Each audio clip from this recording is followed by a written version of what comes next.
حقيقة غلق مطعم صدفة جاد، يا ترى المطعم اتقفل فعلا ولا ما اتقفلش، ولا دي مجرد لبس في الموضوع؟ هنعرف التفاصيل مع بعض في فيديو النهاردة. اهلا بيكم في قناتي توما ترند اليوتيوب. لو اول مرة تشوفوني ما تنسوش تعملوا لايك للفيديو، اشتراك للقناة، دعمكم هيشجعني اني اكمل. من ساعات قليلة جدا راجل محترم كده عنده قناة على اليوتيوب نزل فيديو وقال ان هو كان عازم مراته على الغدا في مطعم اليوتيوبر او الاعلامية الكبيرة صدفة جاد على حد تعبيره. وصل عند المطعم تقريبا لقى المطعم لسه مش شغال لان كانوا بالنهار، وتقريبا المطاعم اللي على النيل بتشتغل من بعد العصر، لان اكيد كلنا عارفين ان مطعم صدفة جاد على النيل في العجوزة جنب مسرح البالون. الراجل قال لمراته تعالي نروح نعمل كم مشوار وبعدين نرجع يكون المطعم فتح، وبدل ما يبقى غدا يبقى عشاء. اخد مراته ومشي، وهو كان مصور المطعم بالنهار وهو قدامه قبل ما ياخد مراته ويمشي، لان تقريبا هو قناته كلها قايمة على الفلوجات، فهو تقريبا كان بيصور فلوج، يعني الموضوع جاي بمحض الصدفة البحتة. الراجل خد مراته ومشي، ورجعوا على الساعة 8:30 9، وده اللي أكد عليه في كلامه. قبل ما يعدي الشارع عشان يروح المطعم لقى ان اليافطة بتاعت المطعم مطفية، ما بال ان كل المطاعم اللي حواليه اليافط شغالة ومنورة والمطاعم شغالة والدنيا تمام وزي الفل. بيقول في ثواني معدودة على ما جيت اعدي الشارع عشان اروح اشوف الدنيا فيها ايه، كانت اليافطة في ثواني نزلت من على المحل.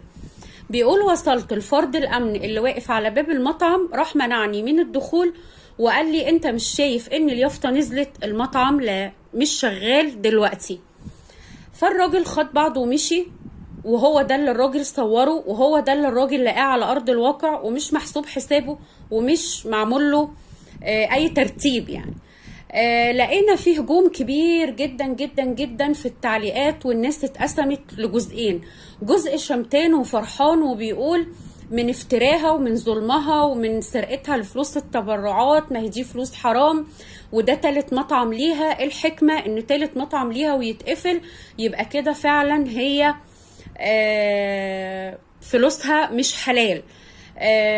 وبالنسبة للسانها الطويل وان هي دايما بتشتم الناس ودايما بتهاجم الناس، فللأسف خسرت شريحة كبيرة جدا من الناس اللي كانت بتتابعها، وللأسف ان صدفة هي اللي بتوقع نفسها في الغلط بنفسها.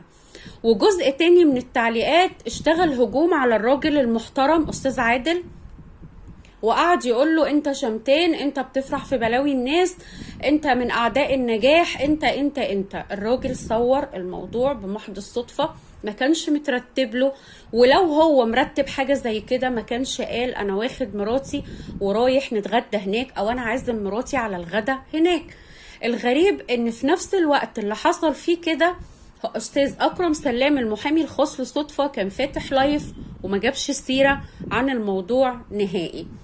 بصينا لقينا بعدها من ساعات قليلة او من يعني وقت بسيط جدا استاذ اكرم سلام طلع بلايف تاني وقال ان هو تواصل مع كريم العرباوي زوج صدفة وقال له ايه اللي حصل، ده في فيديو منتشر حصل كذا كذا كذا. قال له لا الدنيا تمام والمطعم مش مقفول، كل الحكاية ان احنا لقينا اليافطة مش واخدة حقها كما يجب ان يكون زي بقية المطاعم اللي حواليها، فنزلنا اليافطة وحاولنا ان احنا نعدل فيها او نكبرها او ايا كان اللي هيتعمل في اليافطة. بس للأسف كان في حفلة في نفس الوقت في المطعم، والناس انزعجت من صوت الدق والتصليحات والكلام ده، فاحنا وقفنا لحد ما الحفلة تخلص. قال له يعني الدنيا تمام؟ قال له تمام ومفيش اي حاجة. واستاذ اكرم سلام قال اللي عايز يروح المطعم دلوقتي يروح وهيلاقي الدنيا تمام، مش معقول هيكون المطعم بيتقفل وانا موجود في مكاني، اكيد كنت هبقى هناك. تمام الكلام لحد كده، واحنا لا مع ولا ضد، احنا بنعرض الموضوع اللي حاصل. طيب نتكلم مع بعض بالعقل كده للروايتين اللي اتقالوا. اول حاجة من على ارض الواقع، استاذ عادل راح لفرد الامن اللي واقف وقال له انا عايز ادخل. قال له انت مش شايف اليافطة نزلت والمطعم مش شغال؟ قال له كده بالنص. ليه هيمنعه يدخل لو في حفلة والمطعم شغال؟ ليه؟ اكيد مش هيبقى في حاجة تمنع ان الراجل يدخل، واكيد الحفلة بيبقى ليها قاعة لوحدها او مكان لوحده، وزباين المكان بيبقى ليهم مكان لوحدهم. العقل بيقول كده. تمام. دي حاجة. تاني حاجة، بالعقل انا لو عايز اعمل اي صيانة في المطعم هعملها اثناء الشغل واثناء ما المطعم فيه ناس وفيه زباين وفيه حفلة، ولا هعملها في الوقت اللي مش هيكون فيه شغل، زي مثلا الوقت بتاع الصبح، لان المطاعم دي مش بتشتغل غير بعد العصر. هشتغل في الوقت بتاع الصبح، مش هشتغل في الوقت اللي الناس بتبقى موجودة فيه في المطعم، ويعتبر ذروة العمل في المطعم في الوقت ده.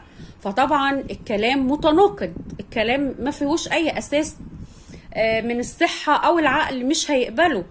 دي حاجة. تاني حاجة، الناس اللي شمتانة وفرحانة مهما كان الانسان اللي قدامك مش كويس او ليه اخطاء او عنده اخفاقات في حياته، ما ينفعش نشمت في قفل باب رزق، لان حتى لو ما كانش عشان صدفة هيبقى عشان الناس اللي شغالة جوه في المطعم، وان اكيد المطعم ده فاتح بيوت ناس كتير جدا، وناس كتير جدا بتسترزق من وراه.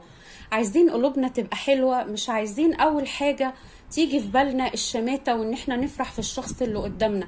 عارفين ان هي ليها اخفاقات كتير، بتزعل ناس كتير، بتهين ناس، بتأذي ناس، بتشتم ناس، بس برضو احنا لو هنحافظ فاحنا هنحافظ على الحلو اللي جوانا، احنا هنحافظ على الحتة الحلوة اللي ربنا خلقنا بيها، ان احنا ما نشمتش في حد. هو تالت مطعم ليها، وده حاجة اثارت الجدل بشكل كبير جدا، وعليها علامة استفهام كبيرة. ليه تالت مطعم صدفة تفتحه ويقفل؟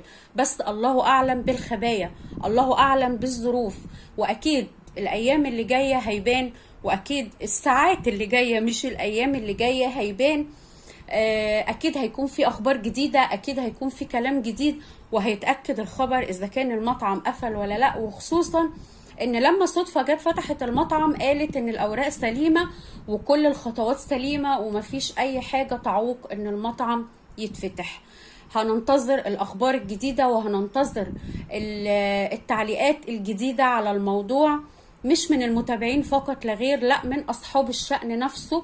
ويا ريت يكون جوانا حلو، اللهم لا شماتة في اي حد، لان حتى لو ما كانش عشان صدفة، عشان في ناس كتير بيوتها مفتوحة من ورا المكان ده. وده كان الفيديو بتاعنا النهاردة. لو وصلتم معايا لحد هنا ما تنسوش تعملوا لايك واشتراك للقناة، دعمكم هيشجعني اني اكمل.